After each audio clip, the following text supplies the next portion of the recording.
Eccoci qua ragazzi, salve a tutti, bentornati sul canale. Calciomercato in casa Napoli, questo colpo sull'esterno che non arriva. Il Napoli, diciamo, sta sondando il territorio per quanto riguarda la situazione prestiti. Nuovi nomi: Amusu che milita nell'Anderlecht e Sam Maximin che è in forza al Fenerbahce ma di proprietà della Lali. Situazione Comuzzo da andare a vedere, ci sono stati ulteriori sviluppi, il Napoli si è spinto oltre per quanto riguarda l'offerta fatta alla Viola, ma andiamo a vedere cosa è successo. Il mio augurio verso il Manchester United e tutta questa situazione che si è creata nata per bene, né in Premier e né tantomeno nelle coppe. Questo è il mio più sincero augurio. Fatemi sapere la vostra qui sotto nei commenti, iscrivetevi al canale attivando la campanellina delle notifiche, mi date una grossa mano con l'iscrizione, mi raccomando ragazzi, attivando la campanellina così restate aggiornati ogni qualvolta esce un nuovo video. Se vi piace il contenuto, un bel like e andiamo a fare il punto della situazione per quanto riguarda il mercato.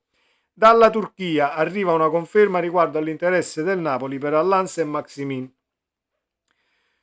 Serkan Hamzaoglu, giornalista di Apre Global TV, ha dichiarato durante il programma Football Arena che il giocatore riceve costantemente proposte dall'estero, in particolare da club europei. Ha sottolineato che il Napoli è tra le squadre che hanno mostrato interesse e che ci sono stati già contatti. Tuttavia, per procedere è necessaria l'approvazione del Fenerbahce e della Lali.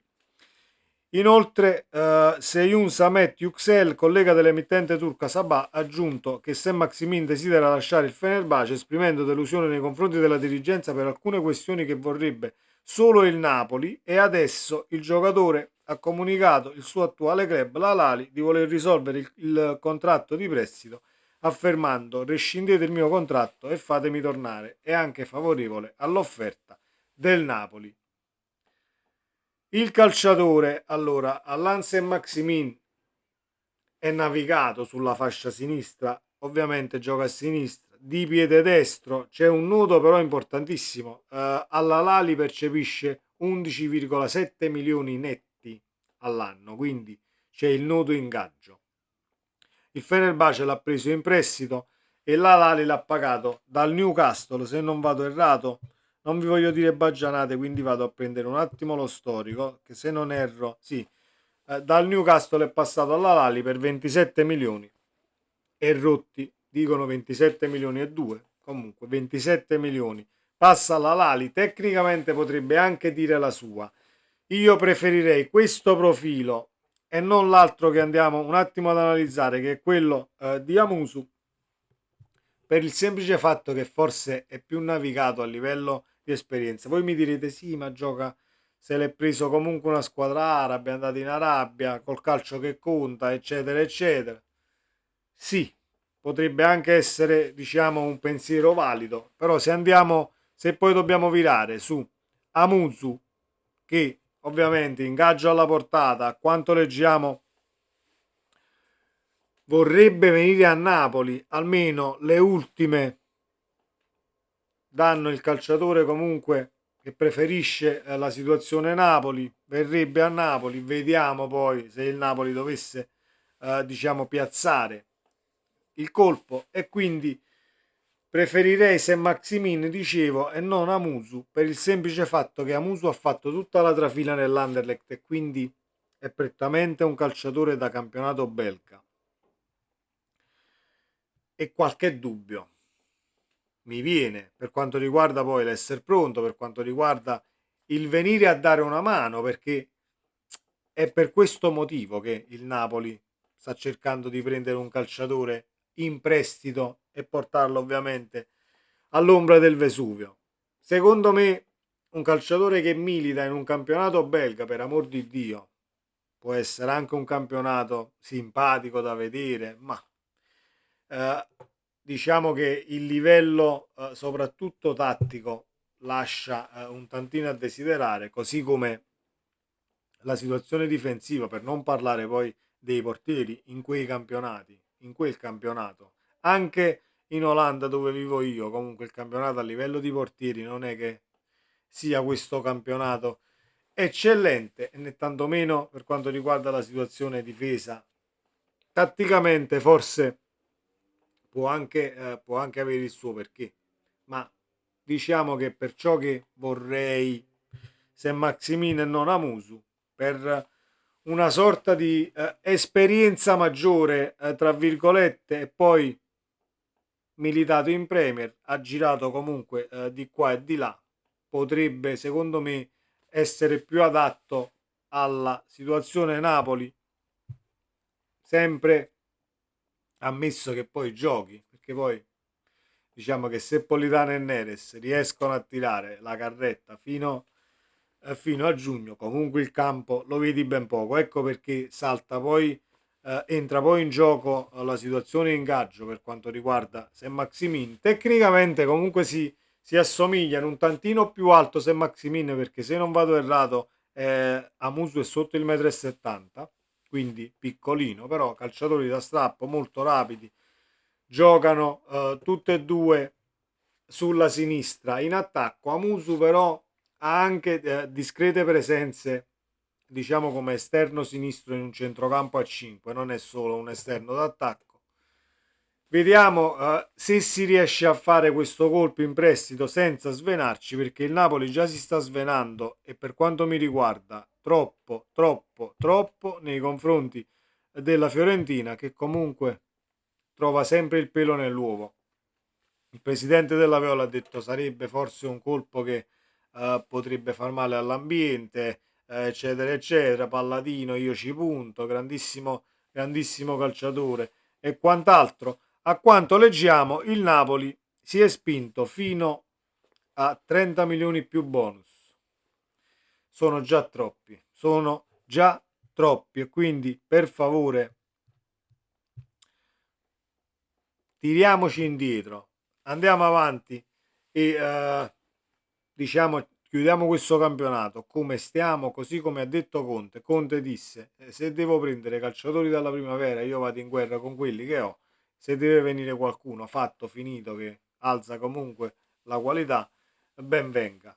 Comunque sono situazioni di ripiego e quindi fino a un certo punto, ecco, può darsi che il Napoli cerchi di affondare, che poi è arrivato alla fine del mercato, devi vedere quanto spazio avranno, li dovresti prendere pronti per quanto riguarda il campionato, quindi diciamo che pescare forse nel campionato di appartenenza sarebbe più consono, ma visto che si sono messi tutti quanti di traverso, non è stato possibile.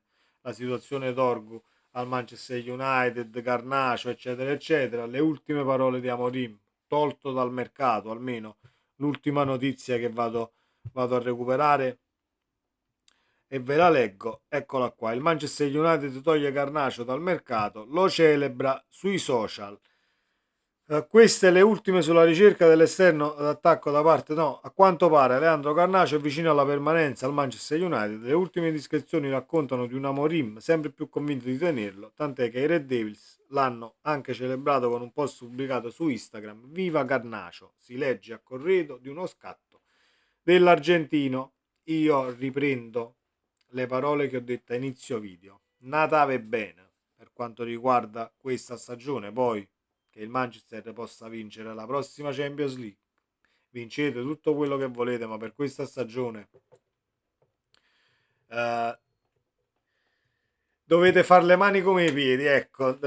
Cerchiamo di restare pacati ed educati, perché questa situazione mercato mi ha messo un tantino alla prova. Credevo che qualcosa si potesse chiudere, ci speravo, ma non per il calciatore, perché poi per come se ne parlava credevo in un colpo di coda, ecco, su Garnacio, sai, stile McTominay alla fine del mercato con Gilmour, come la situazione che abbiamo vissuto con Gilmour, che è arrivato poi sul finale, calciatore che voleva Napoli, ha puntato tra virgolette i piedi per terra un po' in casa a Brighton e comunque è venuto a Napoli, così come Garnacio si leggeva voglio Napoli, voglio andare a Napoli, eccetera, eccetera, però ovviamente c'è una società che ha fatto muro, società che comunque deve vendere in base al fair play finanziario, e quindi seguiremo la situazione, perché poi diciamo che per alcune società sviare questo fair play finanziario sembra più semplice che in altre situazioni o con altre casacche. Le ultime ovviamente su Comuzzo le vado a recuperare e chiudiamo. Un attimo solo che le recupero, eccole qua. Punto di mercato sul fronte Pietro Comuzzo. Sulle pagine odierne del Corriere Fiorentino, come spiega il giornale, il Classico 2005 è un passo dal vestire la maglia del Napoli, che nella serata di ieri è arrivato a offrire 35 milioni di euro. L'affare non è ancora concluso, visto che manca il via libera da parte di Commisso. Palladino vorrebbe tenere il calciatore e Commisso ovviamente crede che sia un colpo che destabilizzi l'ambiente. Quindi gioco a rialzo, ecco, tra virgolette, questo è un gioco a rialzo per quanto riguarda la Fiorentina, che vorrebbe strappare 40 milioni al Napoli. Le parti restano comunque in contatto. Io mi auguro a questo punto che non lo facciamo il colpo in difesa, ragazzi. Mi avete detto tutti tra i commenti e io mi fido ciecamente di voi e della mia community, per amor di Dio, nella maniera più assoluta. Può essere un grande profilo, può essere un calciatore di prospettiva che spacca, fa i buchi a terra a livello difensivo, però noi abbiamo pagato 40 milioni più bonus su Buongiorno, che sapevamo perfettamente che Buongiorno era un gran colpo, lo voleva mezzo mondo e l'abbiamo preso noi, e quindi tanto di cappello. Io non vedo Chelsea, Arsenal, Manchester City, Paris Saint-Germain, Arabia Saudita su Comuzzo, quindi andiamoci piano nel poi dare per scontato che sia veramente un gran colpo. Ripeto, mi fido assolutamente di voi e il difensore può anche meritare, però c'è da vedere poi la situazione, come ho detto anche ieri. Viene a Napoli, gioca, non gioca, si deve far male qualcuno per entrare. Juan Jesus comunque nelle gerarchie è il terzo quando rientra, quando rientrerà Buongiorno, e quindi va a finire che paradossalmente il togliergli la continuità, ecco, al calciatore può darsi pure che sia un male per, ovviamente, per il giovane, per il ragazzo stesso, non per altro. Che ad una certa età hai trovato la continuità, hai trovato un attimo la situazione dove tutto quadra e ti stai esprimendo al meglio, cambi la casacca, va a finire che comunque ti fai una, due, tre partite fino a fine anno, forse qualche apparizione. Ecco perché credevo che il Napoli virava direttamente su Ismaili dell'Empoli, come si diceva, poi non si sa nemmeno come è andata a finire quella di situazione. Forse l'Empoli l'ha voluto tenere perché classifica alla mano e risultati altalenanti, comunque cerca di restare nella massima serie e noi siamo rimasti con tanto di naso. Detto questo, nel caso, ripeto, si dovesse fare il colpo sull'esterno, meglio se Maximin che Amusu, per campionato di appartenenza e per esperienza, forse un tantino più pronto. Poi per qualità tecniche non voglio dire che sono molto ma molto simili, però diciamo che le caratteristiche quelle sono. Attaccanti esterni ovviamente sulla sinistra, saltano l'uomo, veloci, rapidi. Se Maximin più fisico di Amusu, vedremo come andrà a finire, ma da domani ci dedicheremo comunque alla partita che dobbiamo giocare contro la Roma. Probabili formazioni, ovviamente arriveremo con le ultime verso Roma-Napoli, che si giocherà domenica sera. Buona Serie A a tutti, ci vediamo nel prossimo video, sempre Forza Napoli. Ciao!